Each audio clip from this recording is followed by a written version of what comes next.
Do you have any rivers you're facing right now? You know, from time to time, every week, I try to work up sermons that's going to meet you where you are. I realize that not every sermon is going to meet everybody where they are. But I do realize that there are people right here within our church and our fellowship that are going through some difficult times. And whether it be right now or in the past or in the future or all three, there'll be some rivers that we're going to have to cross. There'll be some uncrossable rivers, seemingly. Have you ever waited for something a long time? You waited and you waited with great anticipation, and finally it came. Or maybe it didn't come at all, but there was that wait. It's important for us to remember the emotions involved in those waiting times in our life. I think it's good to recreate those feelings during those waiting times. I remember as a child looking forward to Christmas. And later on, I began to realize that phrase, well, he or she is as slow as Christmas. I began to realize what that means. Because Christmas only comes once a year, or at least the celebration of Christmas Day only comes once a year. But it seemed like, particularly as a child, it was forever getting here. And then when Thanksgiving came, that month before, it just drug on and on and on. Parents, what about you in some 9 months of waiting for a child? It seemed like that those 9 months were so long, and that last month, from the 8th to the 9th month, it seemingly just wasn't going to get here. Have you been separated from someone that you love? Maybe because of a work assignment, maybe because of military duties, and it seemed like it was so long that they were gone. Well, if you've been through those long waiting times, then maybe you have at least a small understanding of what the Hebrew people in our text felt. You see, in the 3rd chapter of Joshua, which is where we're going to be today in the Old Testament, it records a time when this nation, the nation of Israel, had been waiting for such a long time, and they finally got to the point of the Jordan River, and they were able to claim the land that God had promised them. And the only thing that stood between them and this fertile region, what would be their homeland and the homeland of their descendants, was this river that seemed so impossible to cross. And they had been waiting so long for this to happen. Well, let's try to think about it for a moment. This is a story that you're all familiar with. You all know something about this through Sunday school, vacation Bible school, youth classes, or things that you may have been in the past. Joshua was leading his people. Here he was in the desert, and those people, at this point in time, so many of them, all the life that they had ever known was life there in the desert. See, the past generations had died off. There was a new generation coming on, and all that they knew was the desert. Because the older people, those that refused to trust in God, most of them had already died off. So, for their entire lives, these people had been told of that promise, the promise that one day they would leave this desert and they would be able to cross over into that fertile land, a land that was flowing with milk and honey. Now, you will remember those two marchers.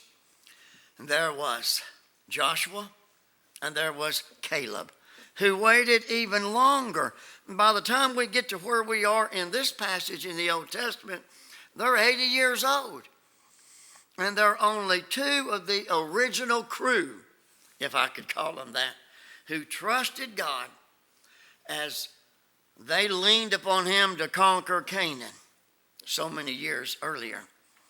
Joshua and Caleb, as two of Moses' original spies, they saw the promised land and they saw it up close. I just try to imagine, anytime I'm reading things in God's Word and things that are going on in the lives of people, what it must have been like. What were their feelings? What were their emotions?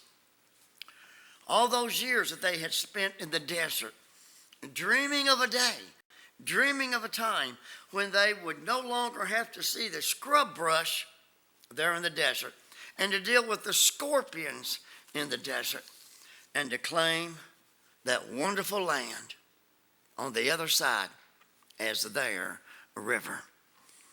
But all of this still didn't explain how long the Hebrew people had to wait for this day. The land that was originally promised to them through Abraham was some 500 years earlier. And that promise had been repeated through the patriarchs over and over again ever since. So over a half millennium of fervent anticipation. One day this is going to happen. One day this is going to happen. And now the moment has finally come. Again, I try and I challenge you to try to imagine that moment. What must have been going on? The excitement that was going on, where they no longer would have to deal with the seething, searing, hot sand of the desert and cross over Jordan. A picture in my mind, the mothers clutching on to their babies as they were crossing Jordan. I think about those wide-eyed children that had never seen anything like this, what must have been going on in their minds. And there certainly had to be some element of fear for them. I think about the old men that would hobble their way around to get across Jordan. I think about the young wives who held on to their husband's arms as they were making that journey. As God's chosen people finally cross over and claim the promise. The promise that God had made to Abraham 500 years, 5 centuries earlier. Okay, let's stop the imagining and let's get on with the actual event of the day.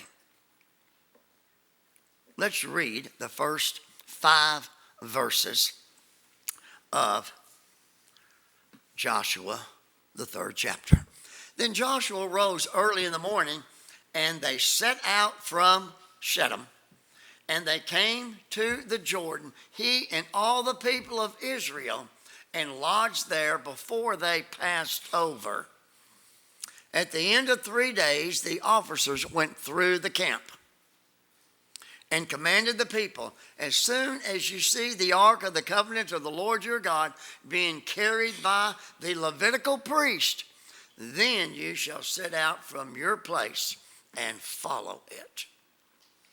Yet there shall be a distance between you and it, about 2,000 cubits in length. Do not come near it, in order that you may know the way you should go, for you have not passed this way before. Then Joshua said to the people, consecrate yourselves. Now let's focus on this because I'm going to say something about this. Consecrate yourselves, for tomorrow the Lord will do wonders among you. May God add his blessings to the reading, the proclamation, the understanding of his holy and blessed word. Now, in one form or another, we have all come to certain crossings in our own spiritual journey. For me, growing up in the Catholic Church and crossing over into the Baptist Church, that was a big pilgrimage in my spiritual journey. When I became a Christian, that was a crossing for me. When I went to Edgewood Baptist Church, all those places I had been as youth ministry and working and in seminary, I think about one of the biggest crossings that I've ever crossed over was crossing from Nicholasville to Owenton. That was a crossover for us. Think about your crossovers. Think about the crossovers in your own spiritual pilgrimage. They are a part of a journey that allows you to get closer and closer and to be more like Christ in all that you do, in all that you become. After all, I shouldn't have to remind you, God did not save us to make a statue so that we could be on display in a museum. He saved us that we could be about His work. He saved us to conform us to the image of His own Son. He saved us to mature us so that we could be equipped to do His will. He saved us to teach us how to be His flesh out there in the world, out there in the marketplace. You see, there's more to this thing called Christianity than just being delivered from the bondage of sin. And certainly that's a huge deliverance. But there's more to it than that. We're told in Deuteronomy, the 6th chapter, verse 23, as Moses was speaking to the Hebrews, God brought us out from here, Egypt, in order to bring us in, to give us a land which we had been sworn to by our fathers. Now, there's an application here for us. How can we take something that happened, 3,000 years ago or so, and apply it to our own lives? You see, God has brought me, God has brought you and I out of sin to bring us to a level of maturity. We're all at different stages. We're all at different walks in that level of maturity in the Lord. We were saved from sin, but we were saved for spiritual maturity. And we need to be walking toward that spiritual maturity. I ask you again a question I've asked for the last 30 years here. And I've been asking it a lot longer. Where are you right now in your level of maturity? Think about that time, and I'm assuming that there was a time in your life, maybe I'm assuming too much, that you made a profession of faith, you acknowledged the Lord, you accepted Him into your heart and life. But where are you now? Whether it be 5 years down the road, 10 years, 34, where are you in that level of maturity? I've asked you that many times. I've asked myself that many times. If there's not that level of maturity and we're not growing and we're not maturing in the word and the work of the Lord, then certainly we need to step back and take a second look. Salvation is just the beginning, because the Christian life is a journey. It's not an arrival. I think so many people see the Christian life as an arrival. Okay, I'm here, then there's nothing else to do, or I can do what I want to do. But when we see it as being a journey where we're continuously growing and continuously moving forward, these verses here challenge us to do what God wants us to do and to be willing to trust Him. These people had to trust God for the biggest crossing that they had ever experienced in their life. We must learn to accept the challenges, and we must leave the fears behind us. And that's what was taking place with the Hebrew people here. There was a challenge before them. And crossing the Jordan was a huge, unsurmountable challenge. But they had to leave the fears behind. Now, in the Christian life, I've come to realize we're either overcomers or we find ourselves having been overcome. We are a part of the circumstances, or we get above and beyond the problem. Are we overcomers, or do we find ourselves defeated and overcome? Now, the determining factor there is whether or not we obey God in that crossover. This was all a part of this story here unfolding. There are some things that this story, and if you really want to get the impact of this story, read all the 3rd chapter and even part of the 4th chapter of Joshua, and try to get that mental picture of all that's going on and where these people are and their feelings and how that can relate to where we are. See, I believe before we can make any crossings in our own personal lives, we've got to look inward. We've got to look at ourselves And again, that's another challenge. If there's any one thing in my ministry that I have honed in on time and time again, and probably too much to some people's thinking, I've challenged you to look inwardly. Examine your own life. Who am I on the inside? And how is who I am on the inside reflecting who I am on the outside? The first step we must take in that spiritual crossing is to look inwardly. We need to evaluate how close we are in our relationship with the Lord.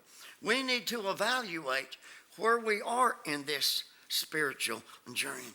We need to ask ourselves, am I doing God's will or am I not doing God's will? We either are or aren't.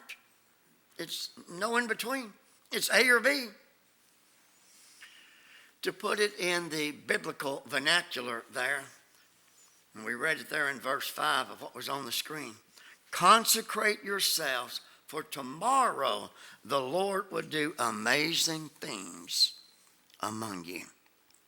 Consecrate. What does that word mean? Now, when I was in the Catholic Church, we use that word a lot. But I don't know if we use it enough in our everyday walk. Not even sure we understand what consecrate means. But consecrate literally means to separate to or belong to. And in this case here, it's consecrating ourselves to God or belonging to God. So when we see this, consecrate yourself, become a part of who God is. Become a part of God's will. For tomorrow, God is going to do some amazing things in your life. You see, Joshua issued this command to remind the Hebrews who they were and who they belonged to. This crossing reminds us that we must decide to leave behind things. There are things in my life, there's things in your life, there's things in the life of every one of us, and certainly in the Hebrew people, we've got to leave behind us. We cross over, and we're not carrying those problems, those burdens, those sins from the past with us. We're leaving those behind. And in doing so, we're striving for purity. We're striving for holiness. We're striving to be what God would have us to be. Christians should live set apart to God kind of lives, consecrating ourselves. We are to live our lives in such a way that the people can clearly know that there is a difference between who we are and who we claim to be. I also say that this is a time when we've got to know the sin and the shortcomings in our lives so that we can clearly hear God's voice. God was telling them, you need to cross over Jordan River. They had to be in tune to his voice for the right timing to take place. I think of Psalms 23:8. I will instruct you, God said, and I will teach you in my ways, the ways that you should go. I will counsel you and watch over you. There comes that obedience to God so that God can bless us. God can work in our lives the way that he wants to work. Now, not only do we look inward, but we also must look up. And I see that here in this story. We need to remind ourselves what God is about. Now, if I'm wanting to know God's will, I'm going to look up to God. God, what is your will? What do you want me to do here? What are my shortcomings? What's standing in the way? What's keeping me from making that journey, that crossing that you want me to make? So when we're looking up to him, we're in tune, we're focused into what he has in line for us. The plain and comforting fact is, we will never make a crossing in our lives. We'll never go anywhere with God that God has not already been beforehand.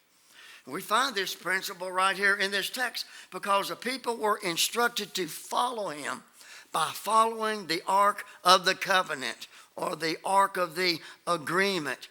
Now, if you've seen anything about Indiana Jones movies, then you have a fairly accurate presentation or understanding of the size of this Ark of the Covenant. 2 foot by 2 foot by 4. Covered in gold. I think years ago I maybe have shown a picture of that somewhere. Might have been in a Bible study or something. Probably wasn't overhead. I don't remember. But the ark was covered with gold with 2 cherubs, 2 angels carved on top of that. And then the ark contained the 10 commandments that was carved in stone, as you remember, that was given to Moses there on Mount Sinai. And then it also contained the entire Pentateuch. Remember what that is? I've used that word 1,000,000 times around here.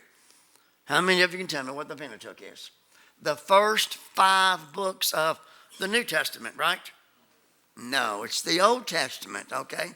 The Pentateuch, along with a jar of manna to remind the people of all the days that God had met their physical needs. But basically, and we could say a whole lot about this, but the bottom line is the ark symbolizes God's presence among his people. It was seen as that portable throne of an invisible God. That was a reminder that God was with them. And the people went to follow the ark. And when they followed the ark, God was going to lead them in the right direction. God was not going to miss. You follow the ark, God was saying. You're not going to be misled. And then verse 15, there in that same same chapter, tells us that Jordan was at a flood stage. As soon as those bearing the ark had come as far as the Jordan, and the feet of the priest bearing the ark were dipped in the brink of the waters. Now the Jordan was overflowing all of its banks throughout the time of harvest. Now, usually, the Jordan River is not much more than a babbling brook. I've been there. I've shown you pictures of that. I was baptized in the Jordan River. Technically, I was baptized at Hopewell Baptist Church. But I was rebaptized there when I was there in the Holy Land as a symbolism by Jim Henry, my friend, Brother Jim Henry, because it was just something about being baptized in the same river that Jesus himself was baptized in. But it wasn't just a babbling brook then. We see that it was out of its banks. Because of the spring rain, because of the melting snow from the mountains of Lebanon, it was a raging torrent of water. So the challenge was greater. It wasn't like crossing Stevens Creek down here. It was much greater of a challenge. God did promise to part the waters as he had done the Red Sea some 40 years before then. But now this was going to be a different kind of crossing. 40 years earlier, you might remember that Moses stood before the Red Sea, and with his staff he parted the waters. This was not going to be a staff parting kind of event. The waters would only part when the priest took the first step. That was the literal step of faith. Can you imagine? I'll try to think what it must have been like to have been in the sandals of the priest. And when that first step was taken, if that was me, I would probably be prone to look at my feet. I'm going to be taking the first step. But here I vision him looking upward. God, you're doing the leading here. You're doing the guiding here. I'm crossing this great river with your help, with your guidance. Looking at the waters, we would have a tendency to look down. But we're challenged to look up. Looking to God's promises, looking to God's provision. When I'm looking up in any given situation, when I'm in communication with God and I'm looking to him, I've got my eyes focused on him. Not on the other things, not my feet or not the other surroundings there. I've got to tell you, my friends, the crossings of life will come our way. Some of you may be standing right there in one of the greatest crossings, one of the greatest Jordans that you've ever had to be confronted with. I'm telling you to look up, not look down. Look up. Look unto Jesus as the author and the finisher of our faith, the captain of our salvation. God gives us a lot of God-sized tasks. You know that? God gives us tasks that we cannot handle ourselves. God gives us God-sized tasks. Huge. Much greater than we'll ever be able to handle. God still commands us to cross those deep rivers. And he still orders us to do things that we could never do in and of ourselves. But when we follow him, just like the Hebrew people were following his presence by following the Ark of the Covenant, looking unto him. And that's when we trust him, is when we look unto him. In obedience, we have to step forward. We also see that by crossing the river, we've got to look back. And by that, we need to be reminded, look back and see what God has done in our past. We can stand right now at that river and say, I don't know what to do. I can't cross this river. This problem, this situation I'm in is greater than I can ever be able to handle. I don't know what to do. Look back. Look back and see how God has made provision in your life in the past. Remember that God was there. And the same God that helped you then is the same God that's going to help you cross the river that you're confronted with right now. And we look back and see the hand of God in our life, and what he has done in the past. It can be some great encouragement in what he wants to do. So we've got to look inward, we've got to look up, we've got to look back, but then we've also got to look forward. And when I look back, I'm thinking about the challenge of looking forward. I look at the future of our church. You know, we are where we are right now as a church because there's been people since 1836 that people have looked to. Many of you all have told me stories about so-and-so that used to be pastor here, or so-and-so that was a Sunday school teacher. I remember my RA teacher. And there was the impressions of people in the past that will help bring us to where we are right now. There are generations of people that will be moving forward here that will look back at us. So yeah, I remember that Sunday school teacher. I remember that vacation Bible school teacher. I remember that preacher. I remember the things that they said. And it's helped us to move forward. Now, we come to a point in just a moment of the invitation. It's a point when we look at that particular part of the service and we'll realize we can make a crossing. When I made my profession of faith, I made a crossing. We had someone this morning in the early service, one of our youth, that made a rededication of his life. That was a crossing in his life. Now, we've talked about that. We've shared about those crossings that we all have to deal with. Some of those chapters, some of the most difficult chapters that we ever have to write with our lives are some of the most pivotal crossings of our lives.